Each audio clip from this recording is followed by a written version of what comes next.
하나님의 말씀 우리 함께 봅니다. 구약성경 욥기 36장 1절부터 33절까지의 말씀. 구약성경 욥기 36장 1절부터 33절까지 저와 함께 교독하겠습니다. 제가 먼저 1절을 읽겠습니다. 엘리후가 말을 이어 이르되 나를 잠깐 용납하라. 내가 그에게 보이리니 이는 내가 하나님을 위하여 아직도 할 말이 있음이라. 내가 먼 데서 지식을 얻고 나를 지으신 이에게 의를 돌려 보내리라. 진실로 내 말은 거짓이 아니라 온전한 지식을 가진 이가 그대와 함께 있느니라.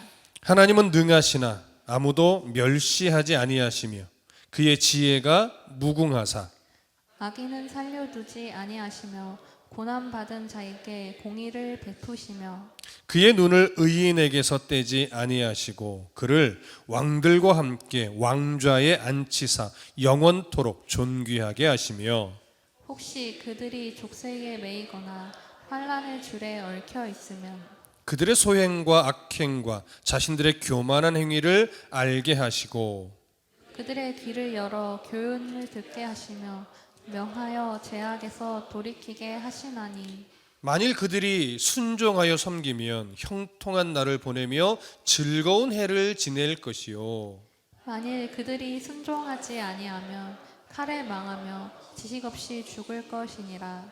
마음이 경건하지 아니한 자들은 분노를 쌓으며 하나님이 속박할지라도 도움을 구하지 아니하나니 그들의 몸은 젊어서 죽으며 그들의 생명은 남창과 함께 있도다. 하나님은 곤고한 자를 그 곤고에서 구원하시며 학대당할 즈음에 그의 귀를 여시나니 그러므로 하나님이 그들을 환난에서 이끌어내사 좁지 않고 넉넉한 곳으로 옮기려 하셨은즉 무릇 그대의 상에는 기름진 것이 놓이리라. 이제는 악인의 받을 벌이 그대에게 가득하였고 심판과 정의가 그대를 잡았나니 그대는 분노하지 않도록 조심하며 많은 뇌물이 그대를 그릇된 길로 가게 할까 조심하라. 그대의 부르짖음이나 그대의 능력이 어찌 능히 그대가 곤고한 가운데서 그대를 유익하게 하겠느냐. 그대는 밤을 사모하지 말라. 인생들이 밤에 그들이 있는 곳에서 끌려가리라. 삼가 악으로 치우치지 말라. 그대가 혼란보다 이것을 택하였느니라. 하나님은 그네 권능으로 높이 계시나니 누가 그같이 교훈을 베풀겠느냐. 누가 그를 위하여 그의 길을 정하였느냐. 누가 말하기를 주께서 불의를 행하셨나이다 할 수 있으랴. 그대는 하나님께서 하신 일을 기억하고 높이라. 잊지 말지니라. 인생이 그의 일을 찬송하였느니라. 그의 일을 모든 사람이 우러러 보나니 먼 데서도 보느니라. 하나님은 높으시니 우리가 그를 알 수 없고 그의 횟수를 헤아릴 수 없느니라. 그가 물방울을 가늘게 하시며 빗방울이 증발하여 안개가 되게 하시도다. 그것이 구름에서 내려 많은 사람에게 쏟아지느니라. 겹겹이 쌓인 구름과 그의 장막의 우레소리를 누가 능히 깨달으랴. 보라, 그가 번갯불을 자기의 사면에 펼치시며 바다 밑까지 비치시고 이런 것들로 만민을 심판하시며 음식을 풍성하게 주시느니라. 그가 번갯불을 손바닥 안에 넣으시고 그가 번갯불을 명령하사 관역을 치시도다. 함께 읽습니다. 그의 우레가 다가오는 폭풍우를 알려주니 가축들도 그 다가옴을 아느니라. 아멘. 할렐루야. 엘리후의 마지막 네 번째 연설이 이제 시작이 됩니다. 엘리후의 네 번째 연설은 오늘 우리가 읽은 36장과 다음 주에 살펴볼 37장까지 이어집니다. 그렇게 엘리후의 연설이 끝나고 나면 이제 드디어 마지막 파트로 들어가면서 하나님이 드디어 등장을 하게 되죠.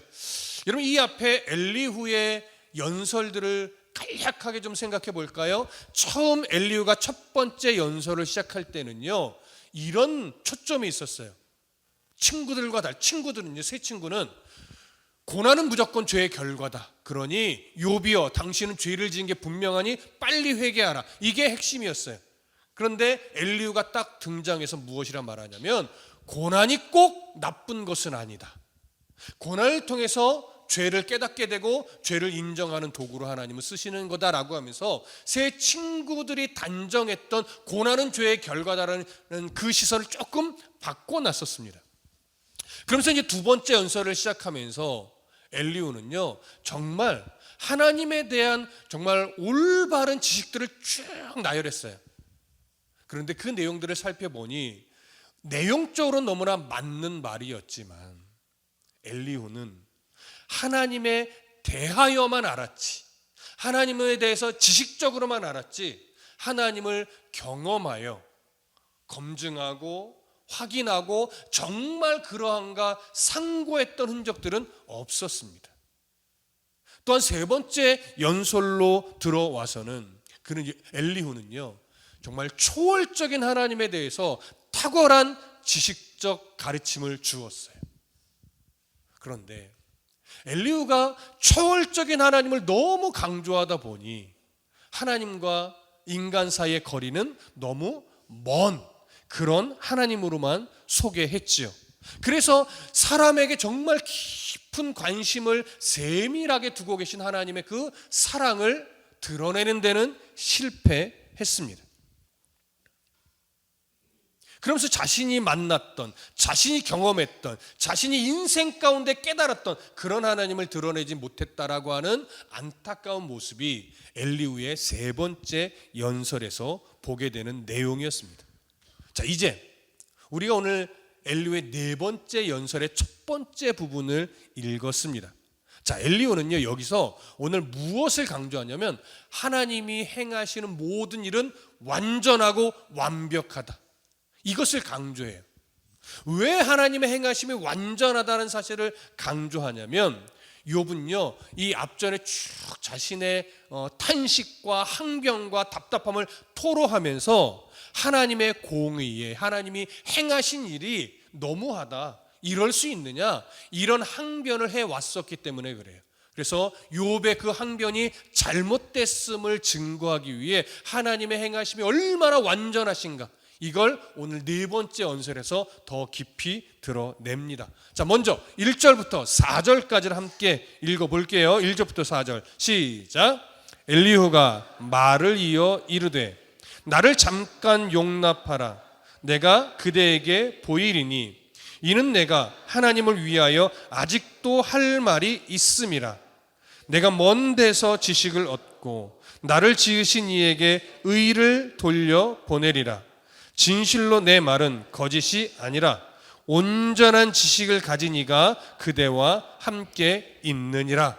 자, 저를 보세요. 엘리후가요 네 번째 연설을 시작하면서 욥에게 또 함께 있는 세 친구에게 또 모여있는 무리에게 말합니다. 나를 좀 주목하십시오. 내 말을 좀 집중해서 다시 좀 들으십시오. 나는 아직도 하나님을 위해서 할 말이 많습니다. 이걸 뒤집어 생각하면요 친구들, 세 친구가 끊임없이 말했고 욥이 끊임없이 말했지만 그들이 생각이 짧고 은혜가 짧아서 하지 못했던 하나님에 대하여 중요한 말들을 내가 이제 지금부터 또 할 테니 내 말을 집중해서 잘 들으십시오, 이런 의미가 돼요. 그러면서 이렇게 연결을 해요. 내가 먼 데서 지식을 얻었습니다, 이렇게 말을 해요. 자, 먼 데서 지식을 얻었다. 한글 번역의 느낌으로는 어떻게 이해가 돼요? 나는 하나님에 대한 지식을 얻기 위해 세계 곳곳에 지식이 풍성한 곳에 가서 많이 배워왔습니다, 이런 의미처럼 여겨져요. 근데 그런 의미는 아니에요. 여기서 내가 먼 데서 지식을 얻었다 할 때 이 먼 데는요 거리적인 먼 데가 아니라 초월적으로 먼 데를 말해요. 초월적으로. 그럼 여기서 말하는 먼 데는 누굴까요? 바로 하나님으로부터 나는 이 하나님을 아는 지식을 깊이 하나님으로부터 배웠고 하나님이 깨닫는 은혜를 주셔서 나의 영안의 눈이 열려서 정말로 나는 다른 사람들이 가지지 못한 하나님에 대한 풍성한 지식을 내가 갖게 되었습니다, 이런 의미예요. 그래서 내가 먼 데서 지식을 얻었기 때문에 내가 하나님으로부터 나는 더 풍요롭고 깊고 넓은 지식을 얻었기 때문에 이렇게 이제 연결을 해요. 나를 지으신 이에게 의를 돌려보내리라. 이건 무슨 말이냐면 내가 그러한 지식을 하나님으로부터 받았으니 이제 그 지식을 가지고 하나님의 의로우심을 내가 증명해 보이겠습니다. 새 친구는 하나님의 공의로움을, 의로우심을 증명하는 데 실패했지만 나의 지식은 더 깊고 넓기 때문에 이제 내 말을 잘 들으면 내가 하나님이 어떤 분인지 증명할 수 있습니다. 그러니 귀를 기울여 눈을 집중하여 잘 들어 주십시오. 이런 의미가 돼요. 그래서 진실로 내 말은 거짓이 아닙니다. 이렇게까지 이야기를 하죠. 그 다음에 이제 어떤 말을 하는가 보십시오. 자, 4절 보세요. 진실로 내 말은 거짓이 아니다라고 강조하면서 이렇게 말하죠. 온전한 지식을 가진 이가 그대와 함께 있습니다. 자, 여기 온전한 지식을 가진 이 누구를 말할까요? 그렇죠. 하나님처럼 여겨지시지요. 근데 아니에요.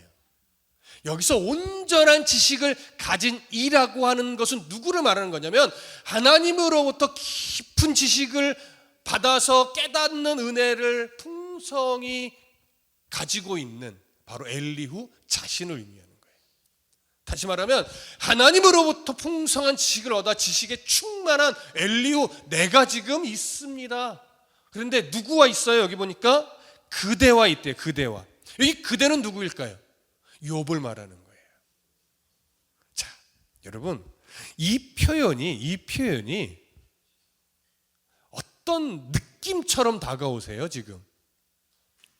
온전한 지식을 갖고 있는 내가 지금 당신 욥과 함께 있습니다. 그러니 걱정하지 마십시오. 내가 하나님의 어떤 분인지 하나님의 공의, 하나님의 의로우심을 내가 증명해 보일게요. 이런 어떤 느낌이세요? 자신이 지금 매우 특별한 자라고 하는 사실을 강조하는 거예요. 자신이 하는 말을 절대 가볍게 여기지 말라는 거예요. 아마 지금 엘리후는요, 자기 확신이, 자기가 가지고 있는 지식에 대한 확신이 좀 지나친 것 같아요.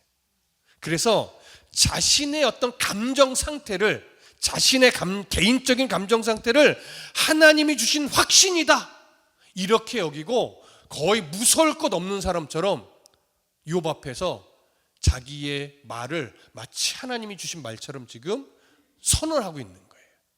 너무 자기 확신이 지나쳐서. 여러분, 이런 실수는 앞에 서는 자들이 많이 해요. 앞에 서는 자들이 자기의 생각과 자기의 판단일 수 있는데 그걸 마치 하나님이 주시는 그 놀라운 말씀처럼 막 선포하고 다니는 분들이 가끔 있어요. 여러분, 목회자가 설교를 하죠. 근데 설교를 할 때 왜 성도들이 분별해서 들어야 되냐면, 베레아교회 성도들처럼 왜 정말 그러한가 상고해야 되냐면, 목사들이 하나님 말씀을 증거한다고 설교를 하지만 때로는 하나님의 뜻을 올바르게 전하지 못할 때가 있어요. 자기 생각인데 마치 하나님의 뜻인 양, 하나님 신 계시인 양 좀 왜곡되게 선포하는 경우도 있단 말이에요. 그런 걸 분별할 수 있어야 돼요. 물론 성도 입장에서 어려워요. 그래서 하나님께 기도하는 거죠. 하나님, 오늘 목사님을 통해서 듣는 설교의 말씀이 잘 걸러지게 도와주십시오. 하나님의 마음에 합한 말씀만 내 기억에 남게 도와주시고, 혹여나 목사님이 이런저런 연약함으로 하나님의 말씀이 아닌 다른 메시지를 전한 게 있다면 내 기억에서 어떻게 해요? 사라지게 해주십시오. 여러분, 이렇게 기도하며 들을 수 있어야 돼요. 물론 저도 노력합니다. 하나님의 마음, 하나님의 뜻만을 분별하여 전하려고 노력하지만 저도 어떻게 할 수 있어요? 실수할 수 있어요. 이단으로 가는 건 아닐지라도 하나님의 뜻을 바르게 그것만 딱 전하지 못하고 때로는 내 신념을 마치 하나님의 뜻인 양 전할 때도 있단 말이에요. 그래서 그런 건 여러분 기도하며 분별하여서 하나님의 마음만, 하나님의 뜻만을 마음에 새겨 넣으려고 하는 노력을 하셔야 돼요. 근데 지금 엘리후는 조금 지나쳐요. 내가 전하는 모든 말이 다 하나님의 뜻이다, 하나님의 말씀이다, 지금 이렇게 강조하는 거예요. 자, 그러면 엘리후가 하나님을 위하여 어떤 말들을 하는지 차근차근 좀 풀어가 볼게요. 자, 5절과 6절을 봅니다. 5절과 6절 함께 읽습니다. 시작. 하나님은 능하시나 아무도 멸시하지 아니하시며 그의 지혜가 무궁하사 악인을 살려두지 아니하시며 고난받는 자에게 공의를 베푸시며. 자, 이 두 구절은 어떤 의미냐면 하나님은 자신의 전능하신 그 능력을 함부로 사용하시는 분이 아니다, 이런 의미예요. 다시 말하면 하나님은 완전한 지혜를 소유하신 분이기 때문에 자신이 행하는 모든 일을 완벽하게 행하시는데 악인은 절대 그냥 두는 법이 없이 하나님은 악인은 반드시 정확하게 심판하신다. 또한 뿐만 아니라 의인, 고난받고 있는 의인도 하나님은 외면하지 않고 그들에게는 반드시 정확하게 공의를 베푸시는 분이다, 이런 주장을 하는 거예요. 여러분, 엘리후가 주장하는 하나님의 행하심의 완전함 틀려요? 맞아요? 맞아요. 이거 틀린 말 아니에요. 목회자들도 설교할 때 하나님의 완전하신 분입니다 메시지를 전하잖아요. 엘리후도 똑같은 말을 하는 거예요. 옳은 말이에요. 엘리후가 이런 주장을 하는 이유가 뭐냐? 욥이 탄식할 때 이런 말도 했었죠. 왜 하나님은 악인들을 벌하지 않고 그냥 놔두십니까?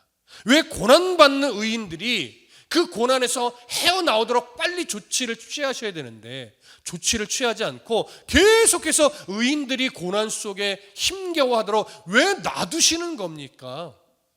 이런 항변을 해왔단 말이에요. 근데 이런 항변은 우리도 인생 속에서 자주 해요. 자주 해요. 자, 그래서 엘리후가 말하는 거예요. 하나님은 네가 말한 대로, 욥 선생님이 말하신 대로 그렇게 자신의 전능하심을 함부로 사용하거나 실수하거나 이러신 분이 아니라는 거예요. 근데 이런 하나님의 행하심에 완전하다라고 하는 주장은 이미 앞에서 세 친구도 계속 해왔던 주장이에요. 엘리후도 자신의 주장에 이런 내용은 계속 있었어요. 그러니까 지금까지 보면 엘리후의 주장이 특별한가 이렇게 여겨지지 않아요. 늘 해오던 말이에요. 우리도 알고 있는 내용이에요. 근데 이제 다음 구절부터 엘리후가 조금 다른 시선의 주장을 합니다. 그 부분을 이제 볼게요. 자, 7절부터 10절 함께 읽습니다. 시작. 그의 눈을 의인에게서 떼지 아니하시고 그를 왕들과 함께 왕좌에 앉히사 영원토록 존귀하게 하시며 혹시 그들이 족쇄에 매이거나 환난의 줄에 얽혔으면 그들의 소행과 악행과 자신들의 교만한 행위를 알게 하시고 그들의 귀를 열어 교훈을 듣게 하시며 명하여 죄악에서 돌이키게 하시나니. 자, 왜 이 부분이 다른 조금 특별한 시선인가? 여러분 정리를 해볼게요. 엘리후가 7절에서 이렇게 말합니다. 그의 눈을, 하나님의 눈이에요. 그의 눈을 의인에게서 떼지 아니하신다, 이렇게 말해요. 하나님께서 자신의 시선을 의인에게서 떼어 놓으시지 않고 계속 지켜보신다는 의미예요. 하나님은 의인에게서 하나님의 지대한 관심을 한 번도 거두신 적이 없다는 의미예요. 근데 욥이 이전에 탄식할 때 이렇게 말한 적이 있어요. 왜 하나님 나에게 눈을 떼지 않고 감시하십니까? 나의 죄악을 계속 찾으시는 거예요? 왜 나를 고난에 버려두시고 나에게서 시선을 떼지 않고 감시하십니까? 욥이 이렇게 항변했었어요. 근데 지금 이 말에 대해서 엘리후는 말하는 거예요. 하나님은 의인에게서 의인의 삶을 감시하시는 분이 아니고 지대한 관심을 두고 계속 지켜보시는 겁니다. 이렇게 이야기를 하는 거예요. 그러면서 왜 하나님이 고난받는 의인에게서 시선을 떼지 않고 계속 관심을 두고 지켜보시냐면 죄를 찾으시려고 하는 것이 아니라 이렇게 말하는 거예요. 그를 왕들과 함께 왕좌에 앉히사 영원토록 존귀하게 하시려고 의인들을, 고난받고 있는 의인들에게 시선을 떼지 않고 계속 지켜보시는 겁니다. 이렇게 말하는 거예요. 자, 엘리후의 이 표현이 왜 특별할까요? 욥기의 내용에서 왜 이 시선이 특별할까요? 이유가 있어요. 여러분 생각해 보세요. 지금까지 세 친구는 말도 안 되는 고난을 겪고 있는 욥을 향해 뭐라고만 얘기했죠? 이 말도 안 되는 고난을 겹쳐서 겪고 있는 것을 보니 당신은 정말 하나님 앞에서 큰 죄를 저지른 것이 맞습니다. 지금 겪는 고난이 죄의 결과 아닙니까? 그런데 왜 죄를 인정하지 않고 왜 회개하지 않습니까? 당신 빨리 회개하십시오. 이게 세 친구의 끊임없는 주장이에요. 그런데 지금 엘리후가 이렇게 말해요. 고난받는 의인을 하나님이 지켜보시고 계속 바라보시는 이유는 그 고난을 통해 의인이 죄를 깨닫고 죄를 고쳐서 존귀한 하나님의 백성이 되게 하려고 하나님이 놔두시는 거다. 그렇다면 이 주장대로라면 지금 욥은 악인이에요? 고난받고 있는 의인이에요? 네. 엘리후는 욥을 악인이라고 규정하지 않는 거예요.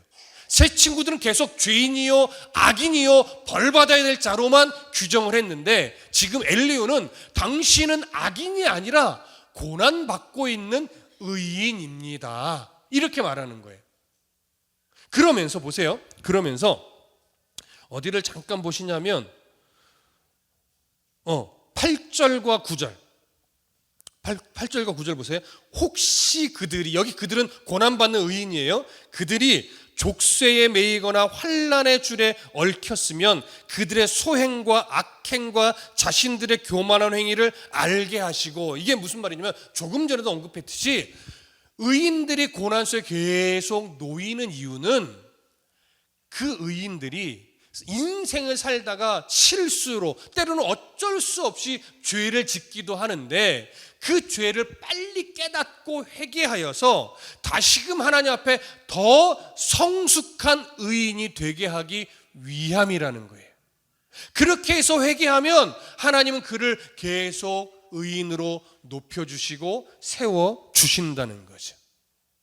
그러니까 지금 욥에게 무엇을 말하는 거예요? 당신은, 욥 선생님이요, 욥 어르신이요, 당신은 의인인데 인생을 살다가 지금 실수로 죄를 지어서 하나님이 그 죄를 깨닫게 하려고 고난 속에 놓게 하신 것이니 욥 선생님이요, 당신 빨리 죄를 찾고 인정하고 회개하여서 하나님이 원하시는 대로 더 성숙한 의인이 되어 주세요.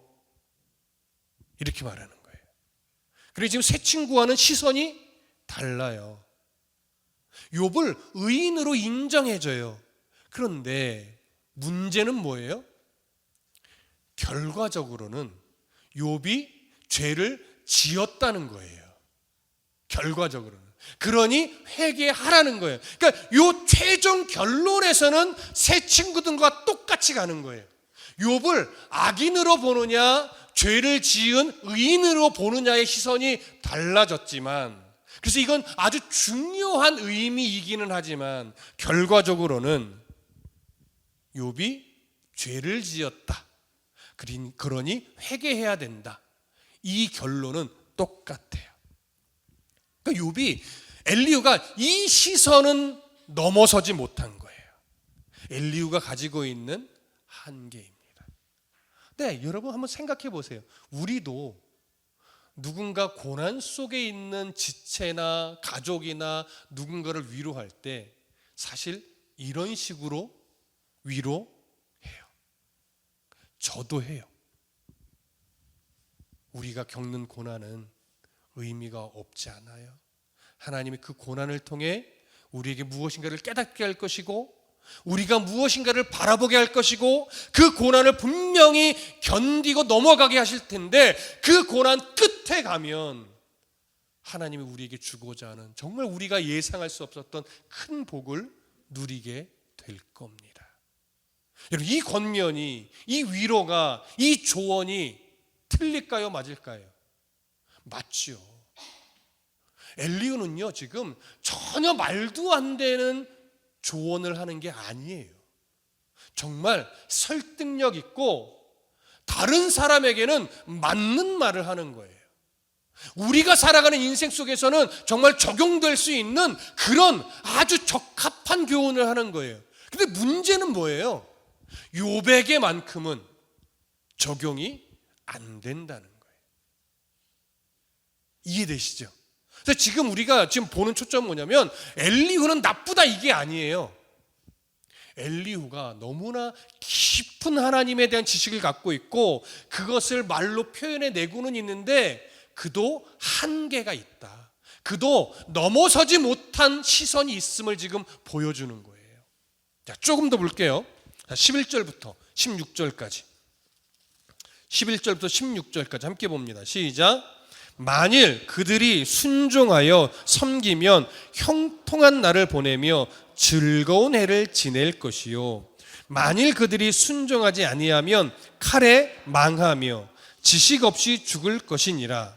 마음이 경건하지 아니한 자들은 분노를 쌓으며 하나님이 속박할지라도 도움을 구하지 아니하나니, 그들의 몸은 젊어서 죽으며 그들의 생명은 남창과 함께 있도다. 하나님은 곤고한 자를 그 곤고에서 구원하시며 학대당할 즈음에 그의 귀를 여시니, 그러므로 하나님이 그들을 환난에서 이끌어내사 좁지 않고 넉넉한 곳으로 옮기려 하셨은즉 무릇 그대의 상에는 기름진 것이 놓이리라.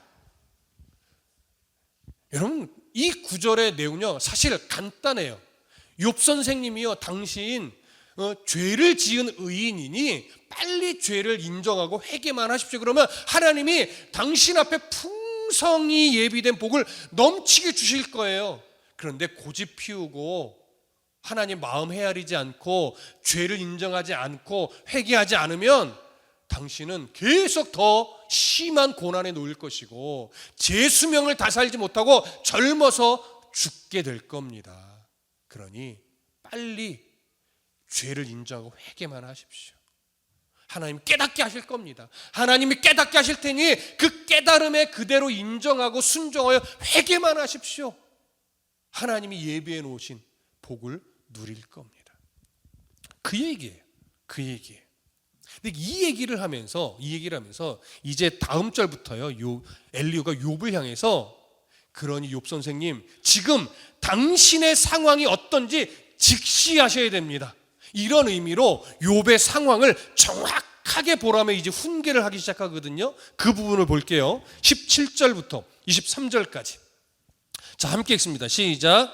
이제는 악인의 받을 벌이 그대에게 가득하였고 심판과 정의가 그대를 잡았나니, 그대는 분노하지 않도록 조심하며 많은 뇌물이 그대를 그릇된 길로 가게 할까 조심하라. 그대의 부르짖음이나 그대의 능력이 어찌 능히 그대가 곤고한 가운데서 그대를 유익하게 하겠느냐. 그대는 밤을 사모하지 말라. 인생들이 밤에 그들이 있는 곳에서 끌려가리라. 삼가 악으로 치우치지 말라. 그대가 환난보다 이것을 택하였느니라. 하나님은 그의 권능으로 높이 계시나니 누가 그같이 교훈을 베풀겠느냐. 누가 그를 위하여 그의 길을 정하였느냐.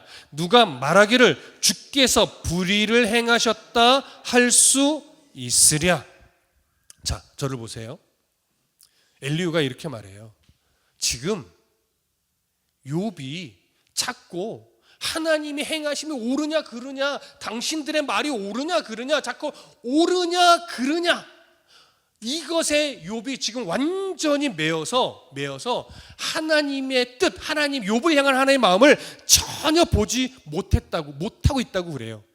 그래서 하나님의 마음을 보지 않고 있으니까 죄를 인정하지 않고 회개하지 않고 있잖아요. 그래서 결국 욥 당신의 삶에는 뭐가 가득히 차 있다라고 말하냐면, 악인에게 임할 심판이 당신의 눈앞에 가득 놓여 있다고 말해요. 다시 말하면 욥 선생님, 당신 심각한 위기에 놓여 있어요. 이제 까딱 조금만 지나가면 당신의 삶은 더 무너질 거예요. 눈앞에 와 있다니까요, 이렇게 말하는 거죠. 그러면서 엘리후가 욥에게 이런 말을 해요. 몇 절을 보냐면 18절 보세요. 그대는 분노하지 않도록 조심하며, 계속 하나님 분노해 왔다고 말하는 거예요.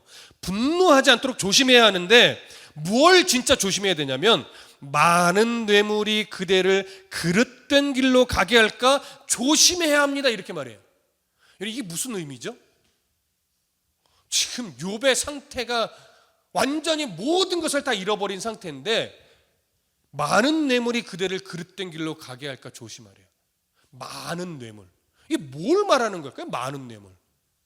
이게 번역이 좀 잘못됐어요. 갑자기 생뚱맞게 많은 뇌물이 왜 나와요? 여기 뇌물로 번역된 히브리어가요, 코페르예요. 코페르. 기억나세요? 코페르? 다드림교회 성도 정도면 코페르, 그거야 딱 나와야 되는데 어디서 쓰여졌죠? 노아의 방주에서 쓰여졌죠. 방주 밖에 방수를 위해 칠했던 기름이 뭐예요? 그게 코페르예요. 근데 코페르는 기본적으로 어떤 의미예요? 덮다, 덮어 씌우는 거예요.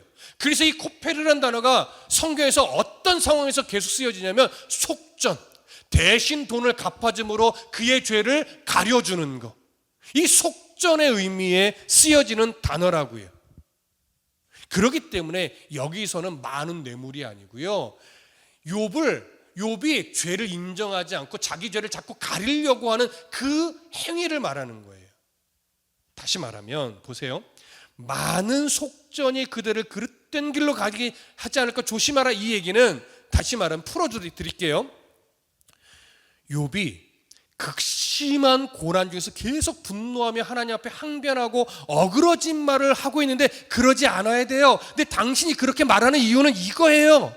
과거에 많은 사람을 도와주면서 행한 그 선행을 하나님 앞에 들이밀면서, 보십시오, 내가 과거에 이렇게 선한 일을 많이 했는데 내게 무슨 죄가 있다라고 자꾸 그럽니까? 나 죄 없어요, 내가 이렇게 착한 사람이에요 라고 말하지 말라는 거예요. 무슨 말인지 이해를 못하신 것 같은데 분위기가 지금 되게 얼어 있어요. 다시 말하면 욥이 자꾸 하나님 앞에 뭐라고 말해요? 내가 과거에 사람을 이렇게 많이 도왔고, 가난한 일을 그냥 돌려보낸 적이 없고, 고아를 내가 좀 물심양면으로 도왔고, 나는 이런 벌을 받을 만한, 이런 재앙을 받을 만한 잘못을 한 적이 없습니다, 이렇게 계속 주장해왔단 말이에요. 엘리후는요, 그런 말들이 기분이 안 좋은 거예요. 어떤 사람이 완벽할 수 있는가? 당신 과거에 행한 그 선행을 자꾸 들이밀면서 하나님, 나는 잘못이 없어요 라고 하면서 자신의 죄를 감추려고 하는데 그러지 말라는 거예요. 지금 겪는 재앙은, 지금 겪고 있는 고난은 과거의 선행과는 아무 상관이 없다는 거예요. 여러분 이해되시죠? 과거에 선행했던 거 나 인정한다, 엘리후가 말, 나 인정한다. 근데 그거와 지금 겪는 고난을 연결시키지 말아라. 그건 과거의 일일 뿐이고, 지금 당신에게는 의인이지만 무엇인가 잘못한 것이 있기 때문에 하나님이 깨닫게 하려고 고난을 주셨는데, 그 고난의 의미는 생각하지 않고 내가 과거에 일했었는데 여기에만 매여서 그걸 빌미로 나 죄 없다고 자꾸 나의 죄를 가리고 덮으려고 하지 마라. 그건 오히려 당신에게 더 손해다, 이 얘기를 하는 거예요. 그런데 우리도 종종 이런 실수를 한단 말이에요. 제가 설교 때 가끔 이런 표현 씁니다. 신앙은 추억이 아니다. 신앙이 추억에 머물러 있으면 안 된다. 다시 말하면 나도 옛날에 기도 많이 했었어요. 나도 옛날에 전도 많이 했었어요. 나도 옛날에 새벽 기도부터 심야 예배, 철야 기도까지 한 번도 빠지지 않고 드렸던 사람이에요. 나 예전에 40일 금식 기도 몇 번이나 했는지 몰라요. 그렇게 말하면 뭐하냐고요. 과거에 그랬던 것도 물론 우리의 신앙의 기초를 세우는데 아주 중요한 흔적이긴 하지만, 과거에 내가 신앙이 이랬었어요는 중요하지 않아요. 지금 신앙이 어떤데요? 그래서 과거에 기도 많이 했었는데 지금은 어떤데요? 과거에 예배를 많이 드렸는데 지금은 어떤데요? 과거에 헌금 많이 했다고요? 지금은 어떤데요? 과거에 목사님과 함께 막 전도 집회 나갔었다고요? 근데 지금은 어떤데요? 중요한 건 지금 내가 하나님 앞에 어떤 성숙한 관계를 이루고 있는가, 이게 중요한데, 가끔 보면 제가 과거에는 이랬어요, 여기에 그냥 멈춰 있는 분들이 있어요. 이거는 아니라는 거예요. 과거의 흔적이 이제 다시금 나를 회복하는 도구가 되면 그건 좋은 거예요. 근데 과거에 이랬었는데 여기에 멈춰 있단 말이에요. 엘리는 그거예요. 당신 욥 어르신 과거에 이랬었는데 자꾸 멈춰서 그걸 빌미로 지금의 죄의 흔적을 가리려고 하지 마십시오. 지금 회개하고 하는 나아가는 게 중요해요. 이 얘기라는 거죠. 여러분, 얼핏 보면요, 너무 멋진 말이에요. 신앙적으로도요, 아주 멋진 교훈이에요. 근데 문제는 뭐라고요? 지금 욥에게는 해당이 안 된다고요. 우리에게는 해당이 돼요. 우리에게는. 그래서 우리는 이 엘리후의 말을 다시금 곱씹어야 돼요. 마음에 새겨야 돼요. 틀린 말이 아니라고요. 그런데 문제는 욥에게는 해당이 안 돼요. 이걸 볼 수 있어야 돼요. 자, 조금 더 이어갑니다. 24절부터 26절까지 함께 읽습니다. 시작. 그대는 하나님께서 하신 일을 기억하고 높이라. 잊지 말지니라. 인생이 그의 일을 찬송하였느니라. 그의 일을 모든 사람이 우러러 보나니 먼 데서도 보느니라. 하나님은 높으시니 우리가 그를 알 수 없고 그의 횟수를 헤아릴 수 없느니라. 자, 엘리후는 욥에게 하나님이 지금까지 욥을 고난에 두신 이유가 뭐냐면, 욥을 다시금 존귀한 자가 되게 하려는 것이었다. 그러니 욥 선생님, 내가 지금까지 말한 걸 잘 마음에 새겨서 고난을 허락하신 하나님의 마음을 좀 헤아려 보십시오. 그리고 죄를 인정하고 하나님을 찬송하며 높이십시오. 지금까지 견디기 힘들었을 것이고 지금도 여전히 아픔이 가득하겠지만 하나님이 행하실 일을 인정하며 회개하십시오. 그리고 하나님 앞에 감사하십시오. 이 얘기를 하는 거예요.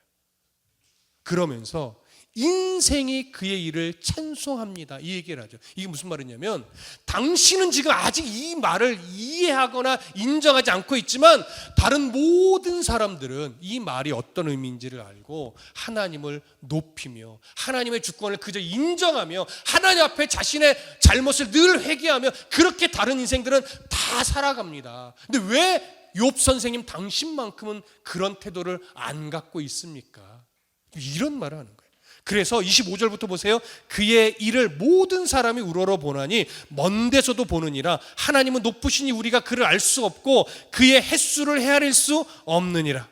다시 말하면요, 하나님은 놀랍고 위대하고 사람으로서는 감히 그의 이 행하신 일이 어떤 의미인가 헤아릴 수 없을 만큼 위대하신 분입니다. 그래서 모든 사람이 하나님의 주권 앞에 자신의 연약함을 인정하면서 그저 하나님을 신뢰합니다, 인정합니다, 고백하며 무조건 회개하고 무조건 감사하며 무조건 하나님 앞에 살아가려고 노력하고 있습니다.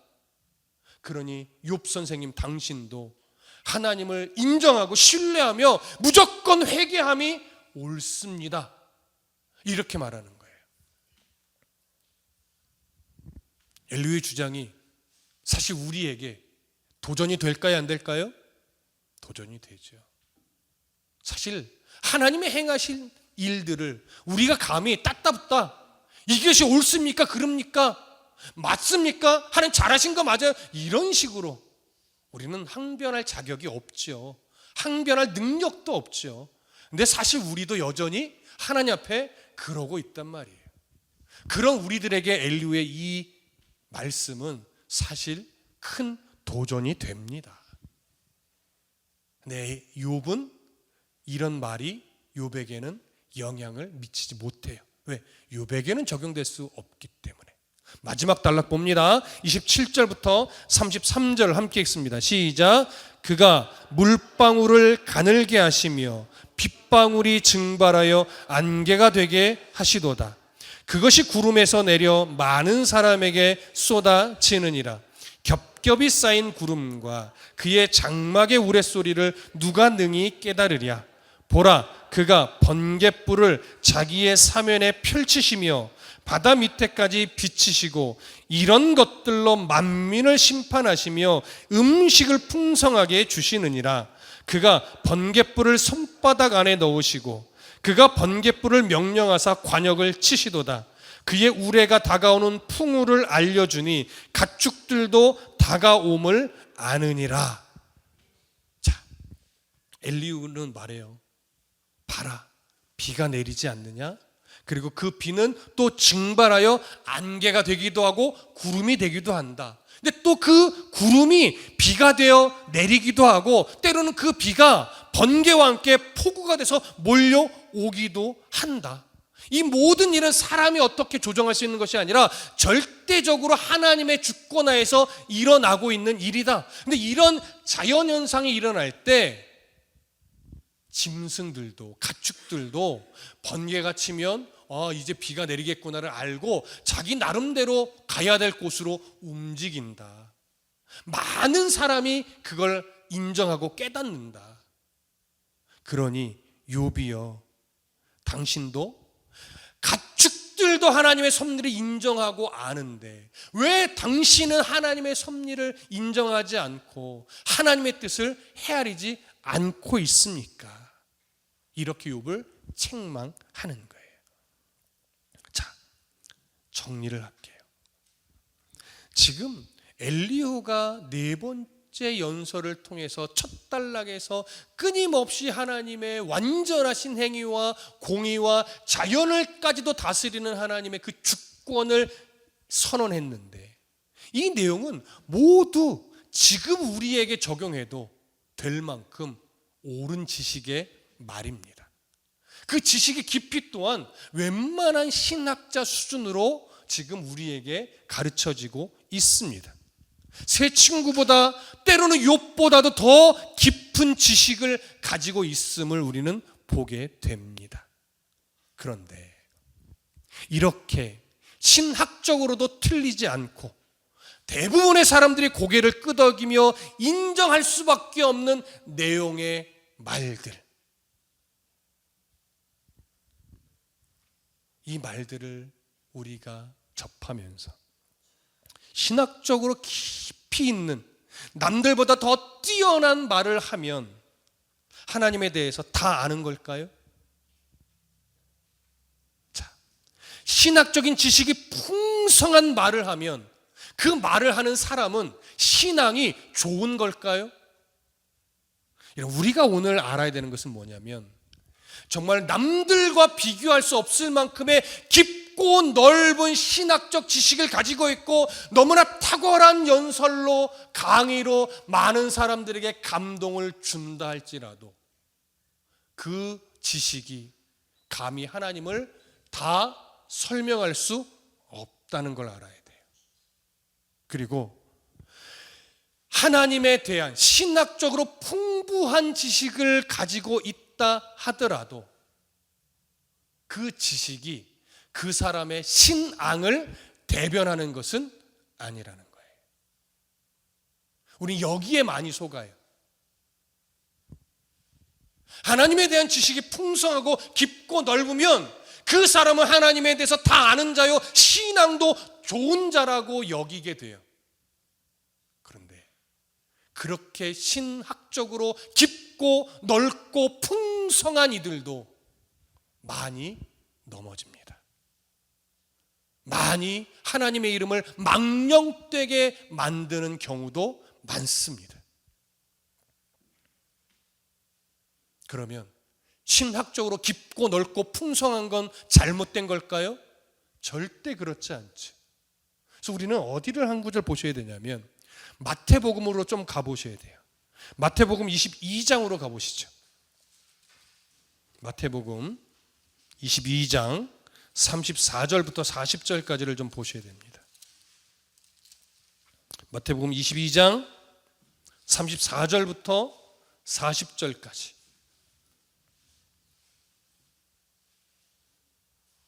자, 찾으셨으면 함께 읽겠습니다. 34절부터 40절까지 시작.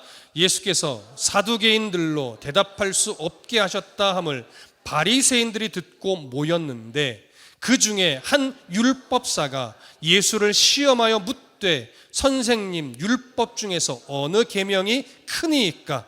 예수께서 이르시되 네 마음을 다하고 목숨을 다하고 뜻을 다하여 주 너의 하나님을 사랑하라 하셨으니 이것이 크고 첫째 되는 계명이요 둘째도 그와 같으니 네 이웃을 네 자신같이 사랑하라 하셨으니 이 두 계명이 온 율법과 선지자의 강령이니라. 자, 저를 보세요.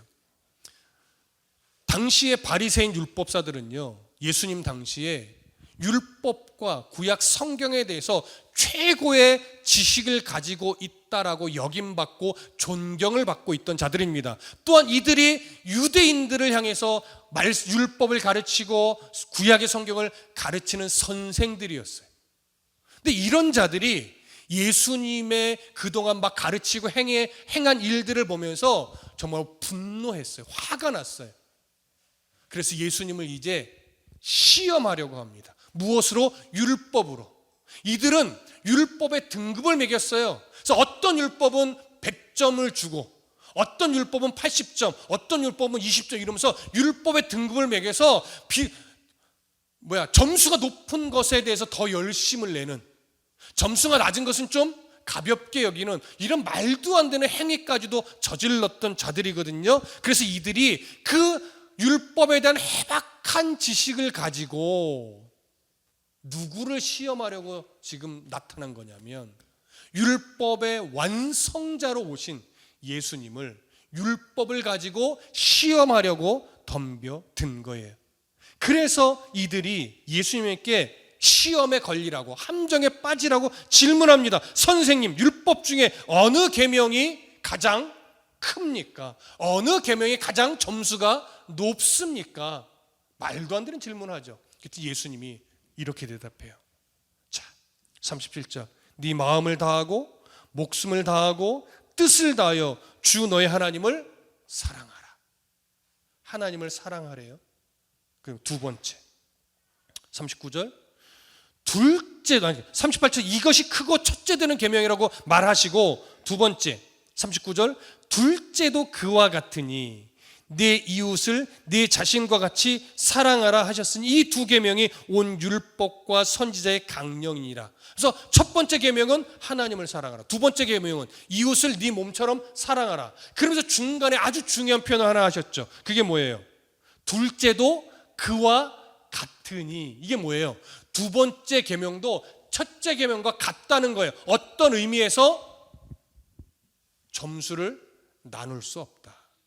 하나님을 사랑하는 것과 네 이웃을 네 몸처럼 사랑하는 것은 분리될 수 없다는 거예요. 그래서 너희가 정말 하나님을 사랑한다면 그 사랑이 무엇으로 증명되어져야 된다? 이웃을 내 몸처럼 사랑하는 것으로 증명되어져야 된다. 이것이 중요한 계명이고 이것이 율법의 완성이라는 거예요. 그래서 예수님이 마지막에 세 계명으로 주신 것이 뭐예요? 내가 너희를 사랑한 것처럼 너희도 서로 뭐하라? 사랑하라. 이거 율법의 완성이란 말이에요. 그래서 하나님에 대한 그 깊고 넓은 지식은 단순하게 하나님을 증명하는 데만 쓰여져야 되는 것이 아니라 그 하나님에 대한 깊고 넓고 풍성한 지식은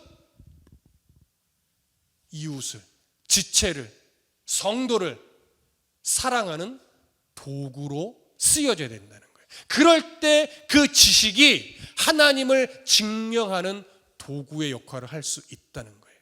그런데 지금 엘리후는 그 깊고 넓고 정말 풍성한 지식을 어떤 도구로 사용하고 있어요? 욥을 사랑해내는 도구로 쓰고 있어요? 아니요. 맥락을 흘러가다 보면 결국 엘리후는요, 친구들이 해내지 못한 것, 그게 뭐예요? 새 친구가 해내지 못한 것, 욥의 회개를 끌어내지 못했다는 것. 이미 목적이 딱 정해져 있어요. 어떻게 해서든지 욥이 그의 죄를 인정하게 만들고 회개하게 만들고자 하는 이 목적지를 딱 정해놨어요. 그러고서 자신의 이 신학적인 깊고 넓고 풍성한 지식을 사용하는 거예요. 욥을 정죄하고 욥을 회개하게 만들고 욥이 죄를 인정하게 만드는 이 방향성을 가지고 여기에 이미 하나님의 뜻을 놓친 거죠. 욥을 사랑하는 하나님의 그 사랑을 다 놓친 거예요.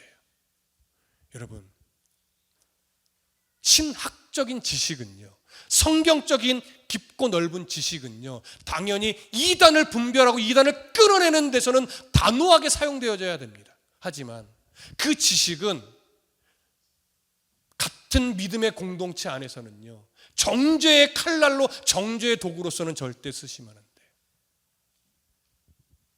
지체를 사랑하고 지체의 마음을 헤아리고 그에게 조금 더 그리스도의 사랑을 전해 줄 수 있는 도구로 율법이, 말씀이, 그 신학적인 지식이 사용되어져야 해요. 근데 우리는 목회자가 가장 많은 실수를 벌이는데, 하나님에 대한 그 신학적인 지식과 말씀에 대한 그 넓은 지식들을 자꾸 성도를 비판하고 성도를 정죄하고 성도의 헌금을 끌어내고 성도를 자기 손 안에 쥐고 흔들려고 하는 그런 도구로 말씀을 자꾸 쓴다고요. 말씀을 이용해 성도를 저주하고 말씀을 이용해서 성도를 자기 노예처럼 부리려고 하고, 이건 잘못된 거예요. 그래서 예수님이 가르치신 거예요. 하나님을 사랑하는 것이 크고 첫째 되는 계명이며 네 몸처럼 이웃을 사랑하는 것도 크고 첫째 되는 계명과 똑같다는 거죠. 그러니 지금 엘리후가 실수한 게 뭡니까? 욥을 사랑하는 마음을 잃어버렸어요. 자기의 지식을 가지고 하나님, 욥에게 어떻게 다가가야 될까요? 기도한 적 없어요. 이것이 바로 인간의 지식이 가지고 있는 한계입니다. 그래서 하나님이 왜 엘리후가 마지막에 나타나서 자기의 말을 끊임없이 하게 놔둬요? 결국 사람이 가지고 있는 그 지식으로는 하나님의 마음을 충분히 드러낼 수 없음을 보여주는 거예요. 그리고 그것이 바로 하나님이 마지막에 나타나서 하나님이 친히 말씀을 주셔야만 하는 이유를 여기서 보여주는 거예요. 여러분, 사람은 하나님을 다 드러내 보여줄 수 없습니다. 설교자가 아무리 설교를 잘해도 하나님을 다 드러내 보여드릴 수가 없어요. 결국은 여러분, 우리 개개인이 말씀 앞에 무릎을 꿇고 말씀을 마음에 올바르게 담아서 하나님을 각자가 다 만나야 돼요. 여러분, 목사가 하나님을 여러분들에게 만나게 해줄 수 없어요. 목사에게는 그런 능력이 없어요. 다만 성경에 보니 하나님은 이런 분입니다 라고 바르게 전하는 역할밖에 할 수가 없어요. 그 말씀을 마음에 담고 인생과 마주하는 그 상황들 속에서 치열하게 주님을 붙잡고 부르짖고 간구하고 사모해야 어느 순간 하나님이 각자 만나 주십니다. 그렇게 말씀이 하나님을 만나는 도구가 될 때 비로소 그 사람의 삶이 하나님을 드러내고 하나님을 사랑하는 만큼 또 이웃도 사랑할 수 있는 그런 은혜의 백성으로 성장하는 거예요. 새 친구와 엘리후는 바로 그 사랑을 놓쳤어요. 그 사랑을 놓쳤어요. 그러니 오늘 우리는 하나님의 그 말씀이라고 하는 그 은혜를 마음에 함께 동일하게 담고 이제는 그 말씀을 판단하고 정죄하는 도구로 쓰는 것이 아니라 어떻게 해서든지 믿음의 지체를 사랑해내는 도구로 사용하셔서 그 우리에게 주신 지식이 결국 아름다운 신앙으로 자라가도록 함께 힘을 모아주시기를, 함께 애써주시기를 간절히 소망하고 축복합니다. 기도하겠습니다. 하나님 감사합니다. 하나님의 말씀 앞에서 하나님을 아는 그 지식에서 자라가면서 하나님 정말로 사랑하는 법을 배우게 도와주시고 우리의 인생이 결국은 주님의 손에 있음을 인정하게 도와주시고 주님을 빼고서는 내 인생을 설명할 방법이 없음을 깨닫게 하셔서 날마다 하나님의 은혜 속에서 살아가는 인생임을 우리가 인정하게 도와주옵소서. 감사하고 예수 그리스도의 이름으로 기도드렸습니다. 아멘. 우리 이 찬양으로 고백하십시다. 여러분 가사를 한번 잘 집중해서 들어보세요. 끝없을 것 같은, 끝없을 것 같은 무거운 내 삶에 주님의 뜻이 어디 있을까? 반복된 내 삶에 소망이 있을까? 매 순간 은혜가 필요하네. 시간이 흘러 돌아보니 결국엔 주님이셨네.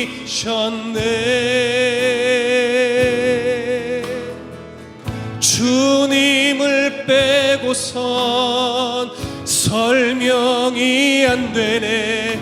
은혜 속에 살고 있었네. 우리 처음부터 믿음으로 고백할까요? 끝없을 것 같은, 끝없을 것 같은 무거운 내 삶에 주님의 뜻이 어디 있을까? 반복된 내 삶에 소망이 있을까? 매 순간 은혜가 필요하네. 시간이 흘러 돌아보니 결국엔 주님이셨네. 주님을 빼고선 설명이 안 되네. 은혜 속에 살고 우리 처음부터 한 번만 더 가사에 우리의 마음을 담으십시다. 끝없을 것 같은, 끝없을 것 같은 무거운 내 삶, 주님의 뜻이 어디 있을까? 반복된 내 삶에 소망이 매 순간 은혜가 필요합니다. 매 순간 은혜가 필요하네. 아멘. 주님 도와주시옵소서. 시간이 흘러 돌아보니 결국에 주님이셨네. 주님을 빼고선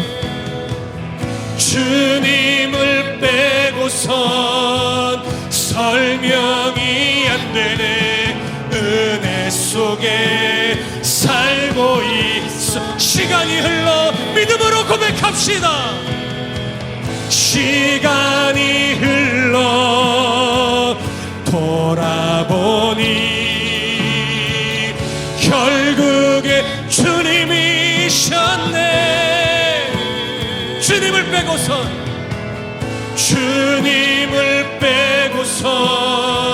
설명이 안 되네. 은혜 속에 살고 우리 주 이름 한번 머리 짚고 주님과 동행하며 살게 해달라고 기도합니다.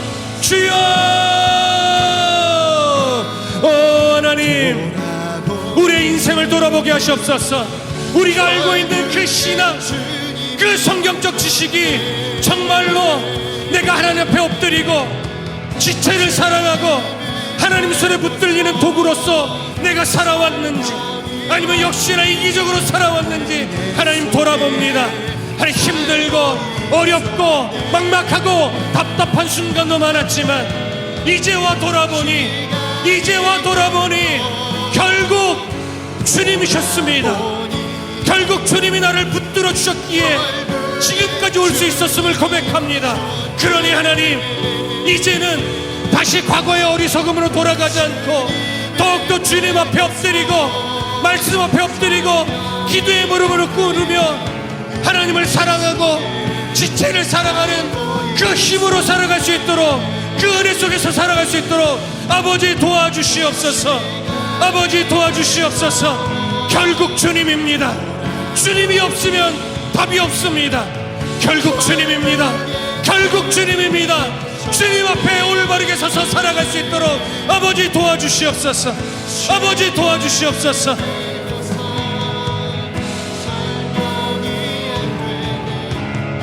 우리 한 가지만 더 기도합니다. 하나님 없이도 살아갈 수 있을 것 같은 그 교만한 삶을 이제는 버리고, 내가 주님이 없으면 안 됩니다. 내가 주님이 도우심이 없으면 안 됩니다. 주님 없이 아무런 인생을 설명할 수도 없는데 내가 은혜 속에 살아왔음을 고백하고 이제는 더 주님과 동행하는, 주님과 가까이 살아가는 그런 겸손한 삶을 살아가게 해달라고 다시 한번 주의 이름 부르짖고 진심을 다하여 기도합니다. 주여, 하나님 교만한 인생이 되지 않도록 도와주옵소서. 왜 자꾸 하나님의 사랑을 알면서도 주님이 없이도 살아갈 수 있는 것처럼 교만하게 내 의지로, 내 욕심으로 이기적으로 자꾸 살아갑니까? 하나님, 주님을 빼고서는 설명할 수 없는 인생이 오니 이제는 주님과 함께 주님을 마음에 담고 주님의 가치를 담고 주님을 예배하며 주님께 기도하며 주님을 의지하며 살아갈 수 있도록 아버지 도와주시옵소서. 아버지 도와주시옵소서. 교만한 인생이 되지 않도록, 이기적인 인생이 되지 않도록 아버지 도와주시옵소서. 아버지 도와주시옵소서. 주님 감사합니다. 주님이셨네. 주님을 빼고서 설명이 안 되네. 은혜 속에 살고 있었네. 시간이 흘러 돌아보니 결국엔 주님이셨네. 주님을 빼고선 설명이 안 되네. 은혜 속에 살고 있었네.